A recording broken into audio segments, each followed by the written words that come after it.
I'm Mark Clement, and I'll be doing the review. And Linda Cave is out at the table. She has a lot. She can answer any questions about logistics, about the course. So she's best to ask on that. Usually, if you have a question, I'll just refer you to her. So just go to her first. She'll be here today and probably tomorrow and probably Sunday, but I'm not exactly certain on Sunday. She may or may not be here. You should have in your possession a blue and yellow book. If you don't and you didn't register, you need to go out and register now and get that done. I'd like to thank Shannon and Derek for all their work getting this organized. It's what you do. It's a lot of work. I appreciate it. Thanks, guys. A lot of work. And amazingly, in just like 2 weeks' time. I know professional event planners that can't pull off anything unless they have 6 months. So you guys ought to go into event planning if you don't pass your board. Career number 3. The lights, we don't still know anything about the lights, are they? No, I tried getting them back on. They're not on. We have some functioning with the lights. Are they even trying, or did they just anytime they come on, they immediately go back on. So they're not going to try to fix them? Not this weekend. No. So we're going to be... Yeah. Now, is that sunlight? Or is that ambient lighting behind? That's true. Because I was going to say, if that's sunlight, when it goes down, it's going to be a little dark. But hopefully it's just backlighting. Do you think that's what it is? Yeah. Okay, good. Well, that'll give us some lighting. My eyes actually are, when I first came in here, they seemed pretty dark in here, but it actually seems a lot lighter. I guess I'm accommodating. So you'll have to take notes in this light. I apologize for that, but that's just the way things happen sometimes. I think there's a little more light over here. If you're having a hard time, that might be a good place to sit. Can you see me? Okay, can you hear me? Of course, if you didn't, you wouldn't answer anyhow. So I guess that's a stupid question to ask if you hear me or not. But I don't usually use microphones because I don't usually need a microphone. But it becomes a problem with you having to really attend to hear me. Let me know, and I can use a microphone, but I don't like to use it, and I don't usually have to. And I've lectured in auditoriums this size and bigger without microphones, and my voice usually lasts, so it should work. Logistics, there are men and women's restrooms right out to the left. For those of you that aren't from Mount Carmel. Well, no, anybody can use them. I'm telling those of you that aren't from Mount Carmel where the restrooms are. There aren't separate restrooms for Mount Carmel people. But, watch what I say. People take me literally. Also, there's chips and salsa out there, I guess. And then tomorrow, Shannon's arranged for pizza to be brought in for lunchtime. And so you can plan on that. And if you wanted to bring some extra little things to throw on the table, that'd be fine too. Is that correct? Okay. Let's see. Shannon, anything else I needed to tell them from your information? No, we are planning on a potluck, so if you do want to, if anybody's great bakers and like make cookies, bring some that kind of thing, it's already wonderful. All right. Pizza, of course, is free. So you can come. Yeah. All right. Let's see, what else? Is there any good wing place around? Here, maybe someday I could spring for wings. Of course, they're awful. But we'll see. Let me know if there's something really good around here. You know what I mean? Okay. I don't know Columbus that well. All right, just real quick introduction, and then we'll get into it because you're not here to learn about me. You're here to learn about the NCLEX RN. So, just so you know a little bit about me, most of you have never met me. Some of you have taken my class before and are here for a refresher. So, that's cool. You also can do that if you, let's say that some of you I know are from Wright State and some other places, and you may not graduate until June-ish. somebody not graduate till June? Whatever. If you keep your receipts, you can come to any other review I have at no cost. Just show your receipt, and you can come. You know what I'm saying? So you can keep refreshing, that kind of thing. So,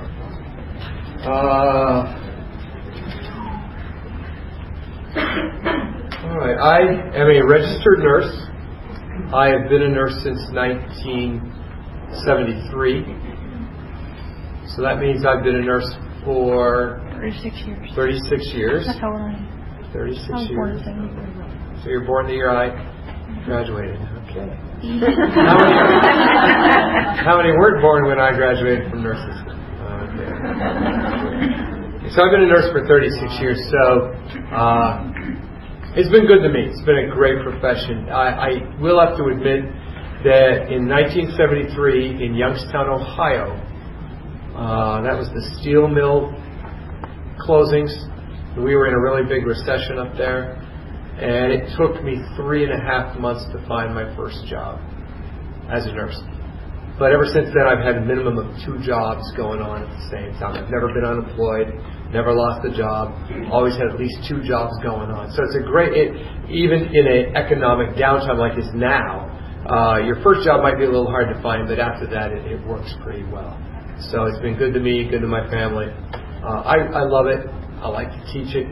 So hopefully you'll enjoy it. I try to stay current as well, in practice, work in nursing as well as teach in nursing. The last 2 years I haven't been able to work in nursing because these reviews have just taken over my life. Every weekend I'm somewhere. Which is, I'm not complaining. That's great. It's just, I'm going to have to start saying no to some things eventually. Let's see. I'm basically educated as a med-surg nurse, but I also teach psych, and I've worked in psych, so I know psych. I also do pharm, and I have graduate education in testing and measurement and cross-cultural nursing, transcultural nursing. Anybody ever hear of Madeline Leininger? Wright State people should have heard of Leininger. Did you hear of her? She was my advisor, so I'm an expert in cross-cultural and stuff like that. Let's see. I've worked a lot of ICU, a lot of ER, step-down units. I usually have the idea that if something scares me, I go at it. So I was scared of neuro, so I first started working in neuro. Then I was afraid of being able to read EKGs and rhythm strips, so I went into coronary care and learned that. And everything, you can learn anything. Just don't avoid. Don't ever think you can't learn something or that something's too hard for you. Just go at it, and you'll find that it's not a big deal. See what else? I have a wife and 4 daughters. I better shut my cell phone off. It's Friday. They're teenagers. They're going to be wanting money. I better shut off the phone. There. That was good. Now I want to. But they always, 4 daughters, they're 22, 21, 20, and 12. So we're just getting out of those teenagers. But they still do. My 20-year-old, I got a phone call an hour ago from my insurance company. They said, we have a claim by the state of New York from your daughter who spun out and hit a mile marker. And the state of New York has filed a claim on your insurance company to replace the mile marker. $1,200 to replace a mile marker. Jeez. Give me a break. That's not half of it, though. You imagine what a 20-year-old's insurance is going to go up to. But anyhow, okay, I know you care. Let's see what else. That's basically it. I've taught at Cedarville University for 27 years. Taught at nursing there for this is my 27th year. And I stick with, I'm sticking the mud. I stick with one town, one job, one wife. I just sort of stick in the mud. I don't like change. If I could have gotten rid of the kids, I would have, but I had stuck with them too forever. No, I'm just kidding. But that's where I'm at. Okay? So we'll go around the room. You got to tell them your name and something that nobody else knows about you. No, we're not going to do that. Everybody's like, Oh, okay. thank goodness. Good shape places that do that, go around the room, introduce yourself, stuff like that. We're not doing that, okay? Forget it. Okay, what the goal is here, while we're together, I have three objectives. First, I want you to acquire some knowledge. I want you to learn something. I want you to go out that door and go, boy, I learned something today. Because I don't assume that everybody knows everything. And it doesn't hurt to learn some new information every once in a while. And I know enough about nursing to know that every graduate doesn't know everything they could know for this boards. There's some information that you need to know for boards that you do not know. Now, it's different for everybody. Not everybody has that same deficit. You have one that someone else doesn't have, and vice versa. But I want you to acquire some knowledge. Some reviews, you don't learn anything. All they do is they just do multiple choice questions. And you're learning how to apply it. Well, that assumes you know it.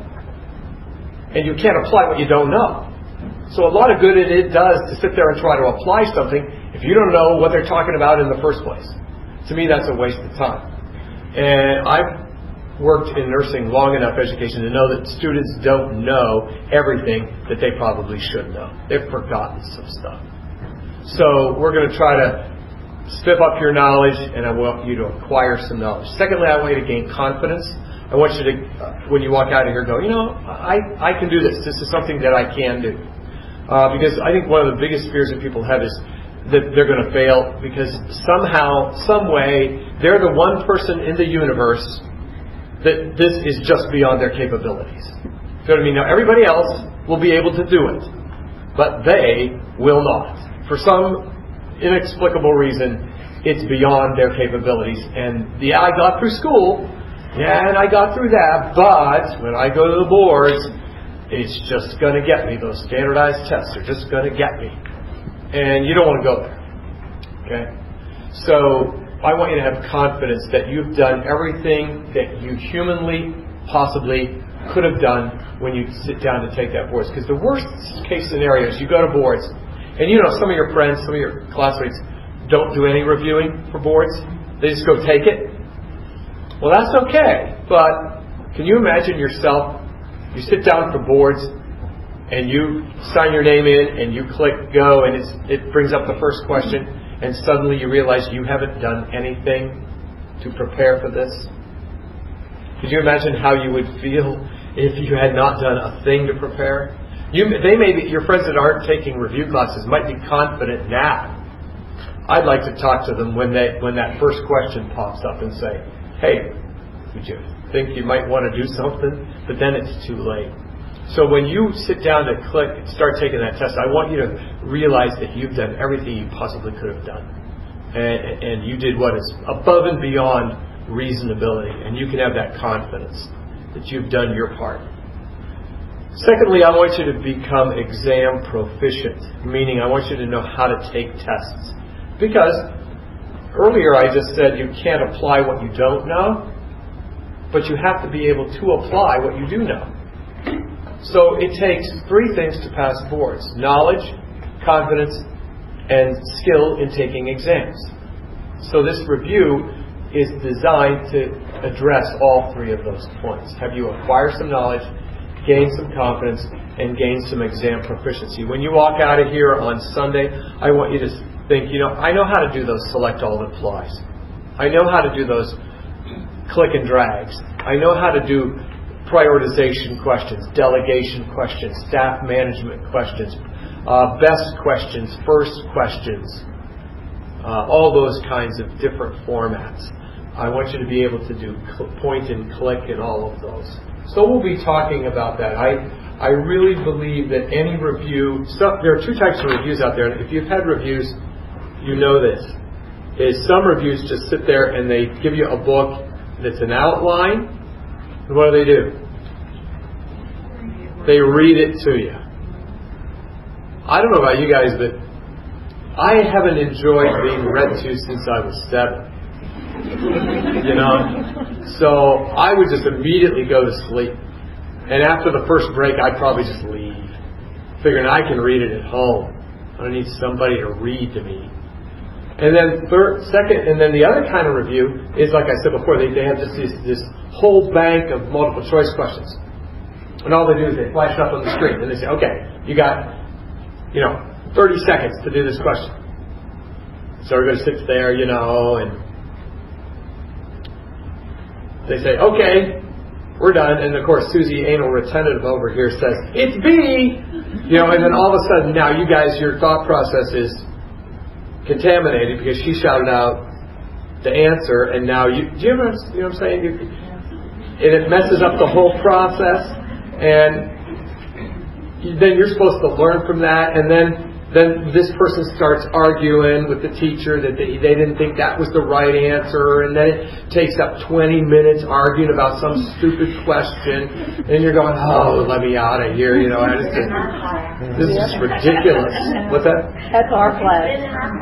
Okay. So it just, to me, that doesn't, neither one of those models works. Because two things. You can't apply what you don't know, but you have to be able to apply what you do know. And if all they give you is a lecture, you don't get a chance to apply it. And if all they do is apply it, you don't get a chance to learn it. So I think the uniqueness about my review, if there is uniqueness, and I believe there is that it hits both of those. I hit a balance between applying and learning, applying and learning. So that's sort of where we're headed, what we're doing. Now, with a group this size, we should be able to learn a lot. I sometimes have groups of 160, 170 people, so it's kind of hard to keep that all. But sometimes I have groups of 20, so it just depends. So this is about a small average size group, which is great. I like this size. That way I can keep in contact with you. Now, I can't really see your eyes very well. Now, I always like to make some eye contact every so often. But please ask questions. This is your chance to get things clarified. So ask me questions. There's probably not a question you could ask me I haven't heard yet. Because after a while, there's only so many questions people can ask. So please ask. If I don't know the answer, I'll tell you where to get it. Let's see. Anything else I need to say? We'll take breaks. 10-minute breaks. 20-minute. 10-minute breaks. Now, here's the deal. I always schedule more time for these reviews than I have. No. I always schedule more time than I need for these reviews. So here's the deal. If 10-minute breaks are 10-minute breaks, we get out, we'll end up with extra time. Not because we didn't cover everything, but because the worst thing in a review is not to cover everything. So I always put an hour or two extra time on every day. If lunch becomes, instead of 45 minutes or an hour, whatever we decide, it becomes 20 minutes longer than that, then we don't get. So what am I saying? You get back in your seat and we get started on time, we get out early. Probably. Just what I'm saying, most likely. So you do have control of some of our finish time, our quitting time. I am assuming, and this is an assumption, that's dangerous. What did you guys assume about a meal this evening, like 3:30 to 9:30? Did you plan a meal? Who planned a meal in there? Who figured we'd just go straight? So how many figured there was a meal? Like 3 or 4 of you? Usually on the first day we don't do a meal. We just go 10-minute breaks. Now, isn't there a Wendy's over there or something? Yeah. And they can zip over there and grab something and probably eat in here, although you're probably not allowed to have food in here. They're not going to crab about it, I don't think. Will they crab about it? They won't say anything, so you can do that. Just don't squirt ketchup on your neighbor's book. That's all I would have. Okay, none of that. Okay. But tomorrow we'll have a lunch, and Sunday we'll have a lunch. And lunch, depends on. Sometimes it's a half hour, sometimes it's an hour. It just depends on where we are and accessibility of food. Those of you guys that are from this area, Mount Carmel and whatnot, what would you say is a reasonably prudent amount of time for a group this size to get lunch and to be reasonable to expect them to be back? 30 to 40. Half hour. What's that? Just 45 minutes. We'll start with 45 minutes tomorrow, and we'll see how it works. Alrighty? Angel will be here at noon tomorrow. Okay. I'll plan for that. All right, and then what we'll do is, if everybody's sitting around doing nothing, well, we'll start early. And that'll mean we'll get out 15 minutes earlier than we would have otherwise.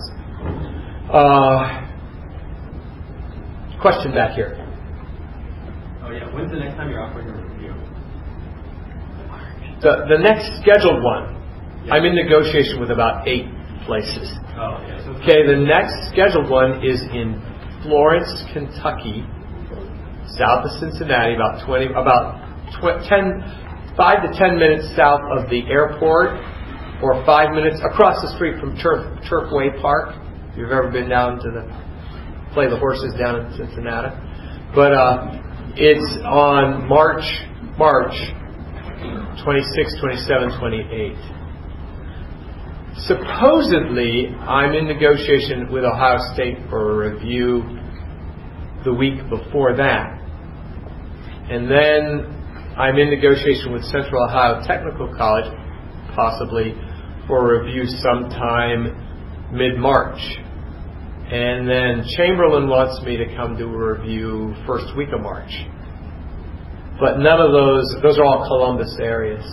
I also might put in a Dayton review second or third week of March. It just depends on how those all come together. So I can't. The website's the best way to look at. Has everybody been to the website? And that way, as soon as we know something's set, we'll put it on there. So that's all I can tell you. I don't know otherwise. Then there'll be a lot in May. A lot in May. Any other questions? Okay, the way this works is basically we play fill in the blank. You have your yellow book, and that's what we're going to do together.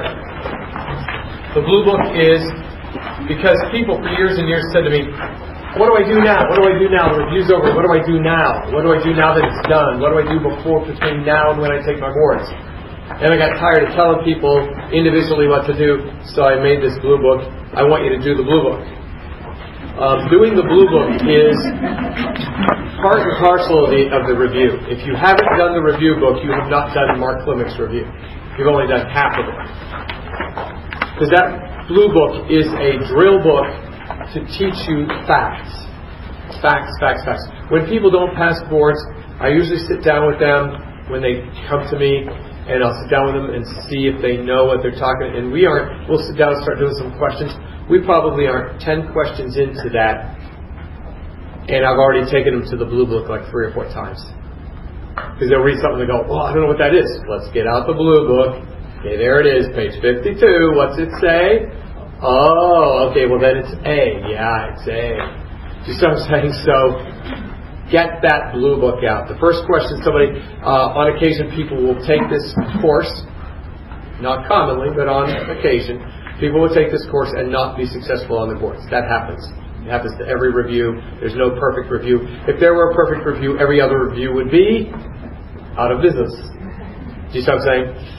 The other thing is that so what I do is if you would not be successful on your boards and you would want to talk to me about what to do about it, do you know what the first question I would ask you would be? Do you know your blue book?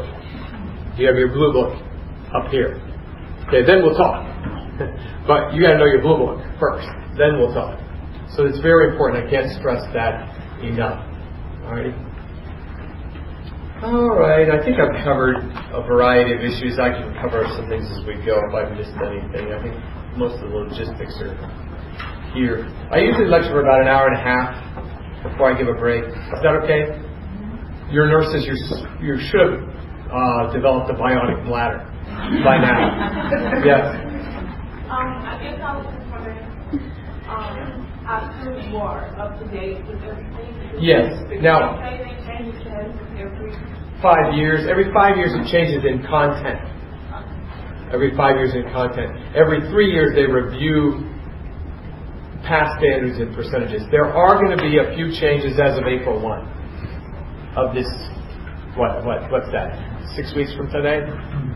April 1 there will be a few changes. But what's that? Is that good or bad for them? It could be very good for you. It could be very good for you. Because the last time, 3 years, every 5 years they change content. And they only change 5% every 5 years. So if they change the content, it's only going to be 5% of the content. Not the whole content. You know what I'm saying? everybody thinks that they change everything every 5 years. Well, that's the people that don't know what they're talking about telling you that. They change 5% every 5 years. Okay? So in April 1, they will change 5% of the content. All right? They will drop some issues, include some issues. My book is designed to get you up until April 1. And then I have some changes in the book already for after April 1 as well. But I'm focusing on the 95% and not the 5. Okay. The other thing is they reevaluate the pass standard every 3 years, and they're going to evaluate that April 1 as well. And that could be very good for you because the last time they did it, they made it higher. Now there's some talk that they'll make it higher this time, but people who really know are saying that they might bring it down because they were having too high fail rates from schools all over the place. So I'm saying used to be Case Western Reserve never had anybody ever fail. People from there are failing. Christ Hospital is huge, high pass rates. They were having bad times. Do you see what I'm saying? Lots of schools that had traditionally done really, really well. Sinclair Community College in Dayton stayed up pretty well. But a lot were coming down because they had upped that standard. So there's a chance they might lower the standard on April 1. But don't delay taking it until after April 1 because you're thinking they might lower the standard because they may increase it. So we won't know that until they meet. But because the failure rates went up since they changed it 3 years ago, there's pressure to bring the standard down. Does that make sense? All right, let's talk about acid-base balance and ventilators. The first lecture. In the first page, you'll notice a table of contents and some page numbers, and then a blank out to the left. What that is that's for you obsessive compulsives to check off the lectures as we go, because you have to have some way of knowing that you're accomplishing something, and if you aren't checking it off a checklist, you're not getting anything done. So that's for you guys. All right, the rest of us, we won't care. The other thing about that too that's helpful is, let's say that tomorrow you are late and you miss 2 hours of lecturing. Well, if you're keeping your checklist, you'll know what you've missed, and you'll be able to talk to me about it, and I'll tell you how to get that and how we would arrange for you to get that material you missed. But if you come up to me and say, I missed yesterday morning, what I missed? I'm going to go, I don't remember. I'm just a talking head, basically. So you keep track of where you're at. Okay, acid-base. And the other thing about this review is we're going to go alphabetical, which is kind of odd. Because most reviews go by specialty. They'll do all of pharmacology in one day.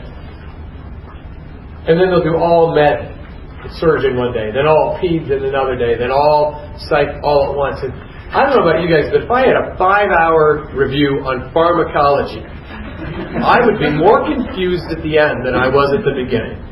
Because you just can't dump it like that. So I like to vary it up. And you've had all this stuff before. So I don't have to teach it in a coherent whole. I can bounce around. And I also want you to get used to bouncing around. Why? Because what does it do on the test? It bounces around. So I want you to get used to talking about med-surg, then jump into some psych, then back to some peds, and then some OB, and then bouncing around so that your mind understands the principles rather than the specialty. Got it? Okay, and all you have to do to pass this test is do a little less than average. How many of you in here is it possible that you could achieve a little less than average on a test?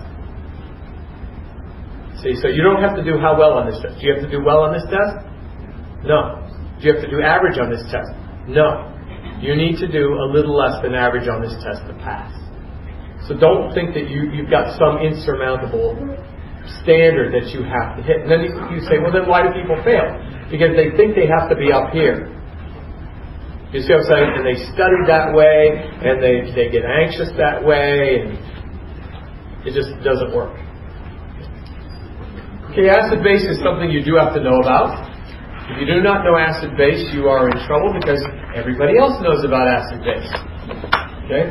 So, one thing you have to do in acid-base is, if they give you an arterial blood gas value report, you have to interpret it as metabolic acidosis, metabolic alkalosis, respiratory acidosis, respiratory alkalosis. So if they give you lab values, you have to convert it to words.